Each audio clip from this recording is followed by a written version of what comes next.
오늘 이 시간 우리에게 주시는 하나님의 말씀 역대상 2장 25절에서 33절의 말씀이 되겠습니다. 역대상 2장 25절에서 33절에 있는 말씀 한 절씩 한 목소리로 합독하시겠습니다.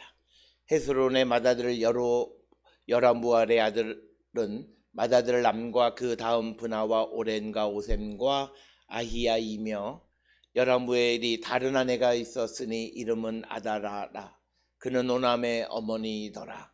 여라무엘의 맏아들 람의 아들은 마하스와 야민과 에겔이요. 오남의 아들들은 삼메와 야다요. 삼메의 아들은 나답과 아비술이며 아비술의 아내의 이름은 아비하일이라. 아비하일이 아반과 몰릿을 그에게 낳아 주었으며 나답의 아들들은 셀렛과 아빠임이라. 셀렛은 아들이 없이 죽었고 아빠임은 아들은 이시요. 이시의 아들은 세산이요. 세산의 아들은 알레요. 삼메의 아우 야다의 아들들은 에델과 요나단이라. 예델은 아들이 없이 죽었고 요나단의 아들들은 벨렛과 사사라. 여라무엘의 자손은 이러하며 아멘. 오늘 우리가 함께 읽은 역대상 2장 25절에서 33절에 있는 말씀은 25절로부터 시작을 해서 41절까지의 헤스론의 아들 여라무엘의 자손의 족보에 대해서 기록하고 있는 것 가운데에서 먼저 33절까지의 그 사사, 즉 요나단의 아들 벨렛과 사사다. 그리고 이들이 여라무엘의 자손이다 라고 하는 것까지 우리가 읽어보았습니다. 오늘 주시는 이 25절로부터 33절에 있는 이 여라무엘의 아들들의 족보들을 통해서 그 이름들을 다 조사해 보면 여라무엘의 자손의 족보에 등장하는 이름이 지명과 동일시되는 이름이 없다라고 하는 것입니다. 대부분은 족보 안에 사람 이름도 있고 그 다음에 그들이 거주하는 지역을 나타내는 지명도 같이 등장하는 것이 일반적인데 그 여라무엘의 자손의 족보인 25절로 41절까지에는 그것을 찾아볼 수 없다라고 하는 것입니다. 그래서 일부 학자들은 오늘 주시는 본문 26절에 등장하는 소위 아다라라고 하는 이 여라무엘의 다른 아내의 이름을 그 역대상 2장 54절에 아다롯벳 요압이다라고 하는 것과 동일시하기도 하고 또 29절에 등장하는 소위 몰릿을 여호수아 15장 26절에 등장하는 몰라다와 동일시하고 그리고 29절에 아비술을 술의 아버지, 그래서 이 술이라고 하는 곳은 이집트의 동쪽에 위치하는 그런 지역, 그래서 몇몇 곳에 대해서 일부 학자들은 지명으로 설명하기도 하지만 그러나 25절로부터 41절까지의 여라무엘의 자손들의 그 이름들은 지명으로 등장하지 않는다라고 하는 겁니다. 이것에 대해서 어떻게 해석할 것인가라고 하는 것이 중요합니다. 이에 대해서 많은 학자들은 여라무엘의 자손의 이름이 지명이 없는 것은 이들이 반유목민이었기 때문이다라고 하는 그런 설명을 줍니다. 우리가 잘 알다시피 이 헤스론의 맏아들 여로무엘의 족보는 결국은 유다가 다말로부터 베레스에서 이제 헤스론, 그래서 헤스론으로부터 이어지는 그 족보들 가운데에서 다윗으로 이어지는 메인 족보는 우리가 잘 아는 것처럼 헤스론의 그 아들 람을 통해서 이어지는 것을 봅니다. 그러면 헤스론의 나머지 아들들의 족보가 어떻게 되냐? 그들은 그 유다 땅과 그 주변, 유다 땅의 그 주변 지역에 흩어져 살고 있었다라고 하는 것을 보여주고, 그래서 이 여라무엘은 반유목민으로 살았기 때문에 그들의 이름이 어떤 지명과 그 같은 것이 등장하지 않는다. 그래서 우리가 잘 아는 사무엘상 30장 29절에 보면 여라무엘 사람의 성읍들이라라고 하는 표현이 등장합니다. 그러니까 여라무엘의 사람들의 성읍이라고 하는 것은 큰 틀에서도 보면 유다 지파 가운데에서 이제 헤스론의 맏아들 여라무엘의 후손들이 사는 곳이다라고 하는 것입니다. 그래서 이 헤스론의 맏아들 여라무엘의 후손들은 대체로 반유목민적인 삶을 살았을 것으로 우리가 추정하고 있고, 이런 여라무엘의 족보를 기록하는 것은 메인 족보는 이미 언급을 했습니다. 헤스론의 그 두 번째 아들 람을 통해서 이제 다윗까지 이어지는 족보를 이미 언급을 했는데, 오늘 주시는 이 헤스론의 맏아들 여라무엘의 족보를 이야기하면서 그 베레스의 후손 다말로부터 베레스, 헤스론, 여라무엘로 이어지는 그 족보들이 그 어느 지역에서 특별히 그들이 세력을 가지고 있었다라고 하는 것을 보여주는 것이고, 이것은 결국은 역대상 2장에 등장하는 유다가 다말을 통해서 낳은 그 자녀들이 결국 유다 지파를 유지하고 있다라고 하는 것을 보여주는 것입니다. 특별히 오늘 주시는 이 역대상 2장의 족보뿐만 아니라 오늘 주시는 25절로 33절까지의 말씀에서도 26절에 보면 여라무엘이 다른 아내가 있었다라고 하는 것입니다. 그러니까 특별히 이 역대기서에 나타나 있는 족보에는 다른 아내들에 대한 언급을 많이 하고 있습니다. 그 이유는 뭐냐면 이 시대에 자손을 유지하는 것이 굉장히 중요한 사건이었다라고 하는 겁니다. 오늘 우리가 이제 다음 시간에 보게 되면 34절에 이제 세산이 아들이었고 딸뿐이었기 때문에 세산에게 이집트 사람 종이 있었는데 그 종의 이름이 야르하인데 그 딸과 야르하가 결국 결혼을 해서 그 대를 이어가는 것을 보게 되는데, 이처럼 족보 안에 이방 여인들뿐만 아니라 이방 사람들이 언급되어져 있고, 그리고 안에도 여러 아내들이 등장하는 것은 바로 족보를, 즉 후대를 낳는 것이 이 시대의 중요한 가치였다라고 하는 겁니다. 그래서 누누이 우리가 꼭 기억하셔야 되는 것은 역대기 역사는 매우 원론적인 것이긴 하지만 그럼에도 불구하고 그 시대의 시대적 정황을 어찌할 수는 없었다라고 하는 것입니다. 그래서 최대 한도로 어떤 그 율법을 어기지 않는 범위 내에서 그들이 결국은 그 자손을 번식하는 그런 것을 굉장히 중요한 가치로 여겼다라고 하는 겁니다.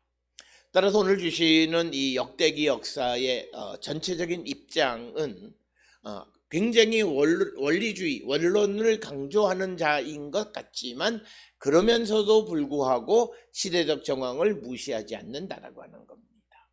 특별히 이런 모습은 사도 바울이 로마서나 고린도서나 이런 것을 통해서 소아시아 교회에 복음을 전할 때 매우 그 원론적인 것을 이야기하면서도 그 시대적 정황에 맞는 그 융통성 있는 그런 복음을 전하고 있다라고 하는, 그래서 가급적이면 말씀과 그 융통성 사이의 갈등을 최소화하려고 하는 그런 노력을 하고 있다. 오늘을 살아가는 현대인들에게 있어서 중요한 것은 우리가 그 하나님의 말씀을 지키면서도 시대적 정황 속에서 우리가 그 말씀을 어떻게 이해하고 적용할 것인가, 그리고 이 시대적인 상황을 우리가 인정하지만 그렇다고 해서 또 하나님의 말씀을 어기는 그런 모습은 되어서는 안 된다. 그래서 우리가 이더 오아의 문제가 아니라, 즉 시대적인 것을 따라가다 보면 하나님의 말씀을 안 지킨다라고 하는 것이 아니라, 하나님의 말씀 안에서 어떻든 우리가 융통성을 가지고 자손을 이어가기 위해서 다른 아내가 있었다라고 하는 겁니다. 오늘 주시는 이 본문의 말씀에서 다른 아내라고는 이샤 아헤레트라고 하는 것입니다.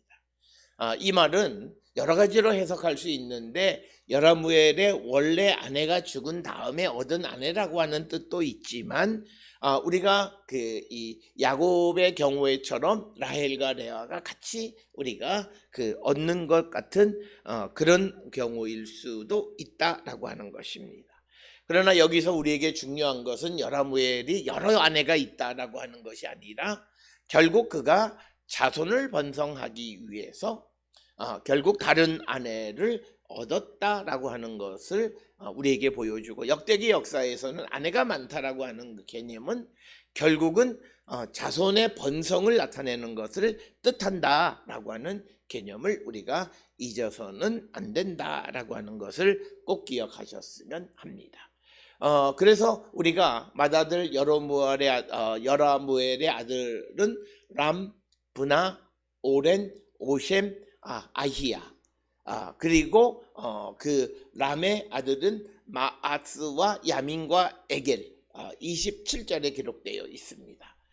그러나 26절에 다른 아내가 낳은 아들 오남, 그 다음에 28절에 오남의 아들 삼매, 야다, 삼매의 아들은 나답, 아비술, 이런 식으로 해서 원래 아내와는 한 2대, 3대 정도까지의 족보를 기록하고 있는 거죠. 그래서 여라무엘의 아들, 맏아들 람, 그리고 람이 마하스와 야민과 에겔을 낳았다. 그래서 여라무엘, 람, 그리고 마하스, 야민, 에겔 3대를 언급하는데, 그러나 26절에 다른 아내를 통해서는 이제 다른 아내의 이름은 아다라인데, 그가 오남이고 오남의 아들은 삼매와 야다고, 또 삼매의 아들은 나답과 아비술이고, 그래서 이 족보는 대략 한 7대까지 이어지는 것을 보게 되어진다라고 하는 겁니다.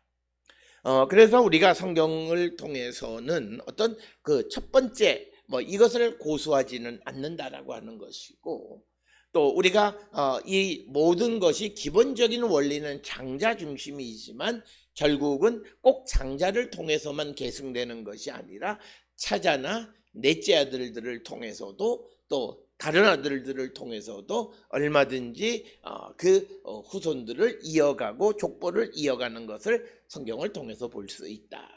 따라서 오늘 주시는 본문의 다른 아내 역시도 마찬가지로 그 다른 아내가 낳은 자녀들을 통해서 많은 자녀들이 확산되어졌다라고 하는 것이 오늘 주시는 말씀이 되겠습니다. 따라서 오늘 주시는 헤스론의 맏아들 여라무엘의 계보에 대한 이해를 통해서 이들이 어떻든 가계를 이어가고 자손을 많이 번성하는 것, 그 이유는 특별히 이들이 바벨론 포로에서 돌아온 다음에, 그러니까 유다 왕국의 멸망 586년으로부터 시작해서 539년 8년에 돌아오는 때까지 한 70여 년 동안의 바벨론 포로 생활을 하고, 또 그 이전에 전쟁이 있었고, 그리고 다른 객지에서 살다가 죽는 사람 이래서 인구들이 많이 줄어들었을 것으로 우리가 추정할 수 있고, 그래서 그 귀환한 사람들의 가장 중요한 것은 각 지파와 각 가족들이 자기의 가족들을 번성하는 것이 최급선무였다라고 하는 것이고, 그래서 그들은 항상 자녀가 많다라고 하는 것은 하나님의 축복이라고 하는 그런 개념으로 설명했고, 오늘 주시는 본문의 여라무엘의 다른 아내도 다른 관점이 아니라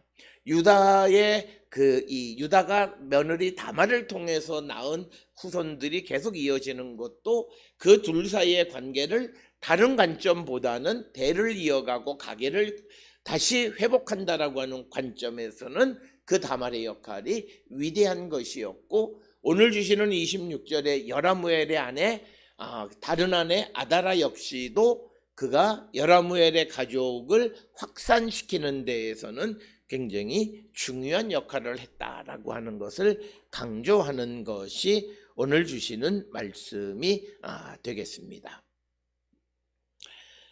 오늘 주시는 이 말씀을 통해서 우리가 여라무엘이라고 하는 이 이름의 뜻은 여호와께서 불쌍히 여기시다라고 하는 것이고, 람이라고 하는 25절의 그 아들의 이름은 높여진 자, 뭐 이런 의미가 되겠고, 그 다음에 분하는 지식, 지혜, 그리고 오렌이라고 하는 것은 백향목이란 의미, 그리고 오셈은 내가 그들을 제출할 것이다. 그리고 아히야라고 하는 이름은 여호와는 나의 형제, 혹은 나의 형제는 여호와이다라고 하는 그런 의미를 갖는 이름들이 되겠고, 특별히 이들의 이름들을 보게 되면 대부분 하나님의 속성이나 하나님의 이름이 그 이름에 첨언되어져 있습니다. 이것은 이 당시가 유다 사람들이 어떤 이 유다 지파 사람들이 여호와 신앙으로 그들이 여호와의 신앙을 가지고 있었다라고 하는 것은 이름 가운데에서 하나님의 이름이거나 혹은 하나님의 속성을 나타내는, 즉 분하, 지혜, 지식, 이것은 여호와의 지혜, 지식, 오렌, 백향목, 그 백향목같이 고든 속성 하나님을 나타내는 것이고, 아히야는 여호와가 하나님이 나의 형제이다라고 하는 그런 개념들, 또 람은 여호와께서 높이셨다, 이런 모든 이름들은 여라무엘의 아들들의 이름은 전부 다 테오포릭 네임을 가지고 신의 이름이나 또는 신적인 요소가 포함되어진 이름을 가지고 있는 그런 이름들이 되겠고, 이것은 이들의 여호와 신앙을 보여주는 이름이 되겠습니다. 그러면서 26절에 그 여라무엘의 아내의 이름이 아다라입니다. 그리고 그가 오남을 낳았다라고 하는 겁니다. 아다라라고 하는 것은 아타라라고 하는 왕관이라고 하는 그런 뜻이고, 그 루돌프라고 하는 그 성서학자는 이 아다라와 역대상 2장 54절에 아다롯 벳 요압과 같은 사람일 것이다, 이렇게 생각하기도 합니다. 그 다음에 오남이라고 하는 것은 격렬한 이런 의미를 갖고 있습니다. 오남이라고 하는 이름은 구약 성경에 두 군데 등장합니다. 하나는 역대상 1장 40절에 에서의 후손 가운데 한 사람으로 등장하고, 그 다음에 오늘 26절에 여라무엘의 그 아들 후손으로 등장하고 있다라고 하는 것입니다. 그 다음에 이제 27절에 여라무엘의 맏아들 람의 아들은 마하스와 야민과 에겔이다. 그래서 이제 25절에 나타나 있는 여라무엘의 맏아들 람으로부터 이제 마하스와 야민과 에겔이 태어났다라고 하는 것입니다. 여기서 우리가 마하스라고 하는 것도 마츠, 즉 분노, 경노, 이런 의미가 되겠고, 그 다음에 야민이라고 하는 것은 오른쪽 베냐민 하는 그런 야민과 같은 것이고, 에겔이라고 하는 것은 후손이라고 하는 그런 의미를 가지고 있습니다. 그 다음에 28절에 오남의 아들은 삼메 야다, 삼메의 아들은 나답과 아비술이다. 삼메라고 하는 말의 의미는 황량한 이런 의미를 가지고 있고, 또 그 다음에 야다라고 하는 것은 그가 알다라는 뜻, 그 다음에 삼메의 아들 나답이라고 하는 것은 고귀하다라는 뜻, 그 다음에 아비술은 아비술, 즉 술의 아버지라고 하는 그런 의미로 이해하기도 합니다. 그 다음에 이제 29절에 등장하는 그 이름들을 보게 되면 아비술의 아내의 이름은 아비하일이라. 아비하일이 아반과 몰릿을 그에게 낳아 주었다. 그래서 오늘 여기에 등장하는 이 족보들에 보게 되면 아내들에 대한 것이, 그리고 어떤 경우에는 아내들의 이름이 등장하는 것이 있고, 그래서 29절에 아비하일이라고 하는 것은 나의 아버지는 힘이 있다라고 하는 그런 의미가 되겠고, 이 아비하일이라고 하는 이름은 성경에 많이 등장하는 그런 이름입니다. 그래서 모세시대 민수기 3장 35절에 레위 사람 아비하일이 있고, 또 갓지파의 소생 아비하일이 역대상 5장 14절에 기록되어져 있고, 역대하 11장 18절에는 르호보암의 아내 마할랏의 어머니 아비하일이 기록이 되어 있기도 하고, 그 다음에 이제 에스더 2장 15절에 에스더의 아버지 아비하일, 그래서 아비하일이라는 이름은 남자든 여자든 모두가 사용하는 그런 이름인 것을 알 수 있고, 그래서 그 아비하일이 아반 몰릿을 낳았다 이렇게 기록하고 있습니다. 몰릿은 몰리드, 낳다라고 하는, 그래서 자녀를 낳은 자라고 하는 그런 의미가 되겠고, 그것은 자녀를 낳았다는 것은 부모, 아버지를 뜻하는 의미가 되겠고, 그 다음에 이제 아반이라고 이렇게 번역이 되어 있는 것은 아흐반인데 이해의 형제라고 하는 그런 의미가 되겠습니다. 그래서 몰릿과 아반 둘을 아비하일이 아비술에게 낳아 주었다라고 하는, 그렇게 기록되어져 있습니다. 그 다음에 30절에 이제 아비수 의 아들에 대한 이야기가 끝난 다음에 먼저 그 다음에 28절에 나와 있는 오남의 그 아들 삼매와 야답 가운데 삼매의 아들인 나답과 아비술에서 아비술에 대한 것이 29절이고, 이제 그 다음에 다시 나답에 관한 것이 30절의 말씀입니다.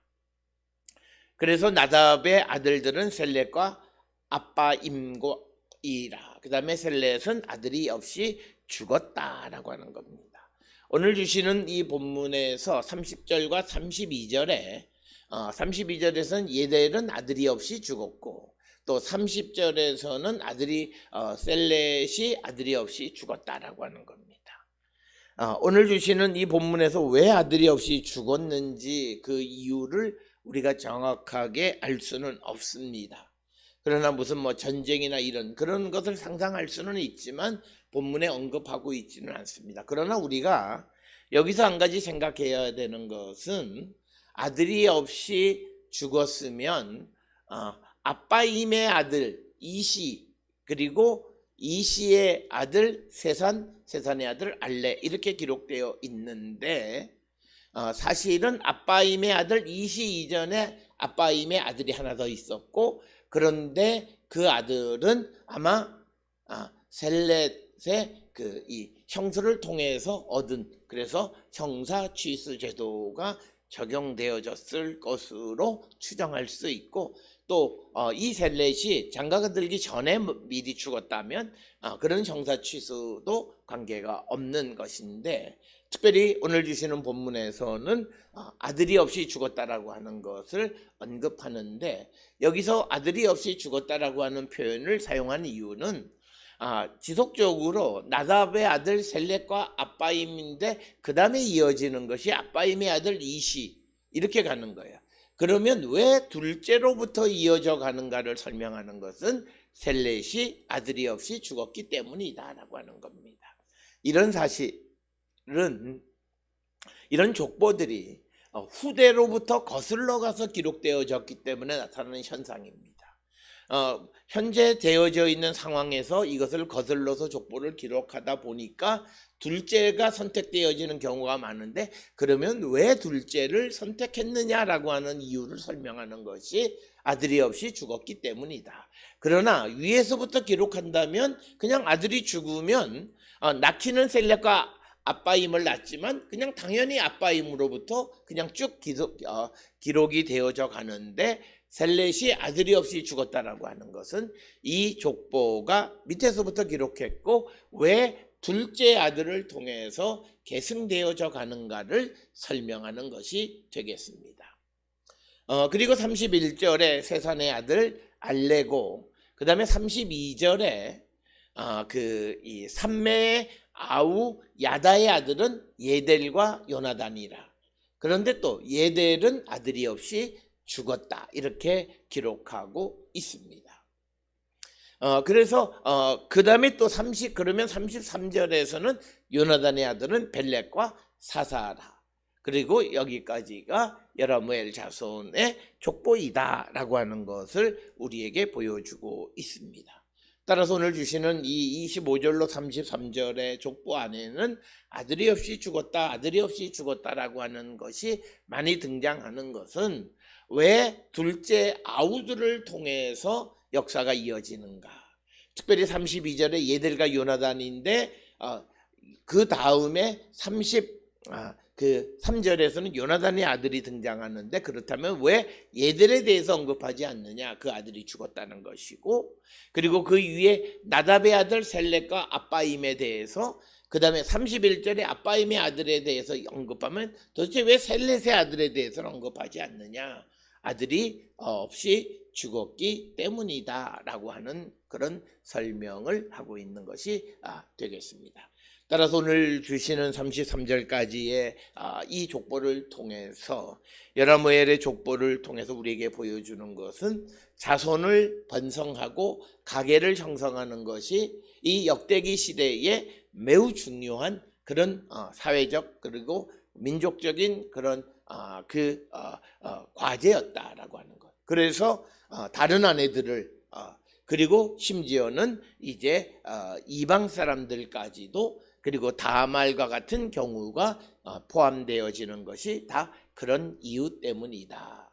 그리고 또 하나는 이 족보들이 후대로부터 거슬러서 기록되어지면서 지속적으로 장자를 통해서 계승되지 않는 경우들이 많이 발생함에 따라서 그 이유를 설명하는 것이 오늘 주시는 본문의 말씀이고, 그러면서도 아들이 없이 죽은 그런 경우에 형사취수 제도를 어떻게 선택했느냐라고 하는 것에 대한 자세한 언급은 물론 이 역대기서뿐만 아니라 성경 전체에도 등장하지 않는 것이고, 그래서 우리가 이런 족보들은 그 당시 시대적 정황을 많이 반영하고 있는 그런 족보이다라고 하는 것.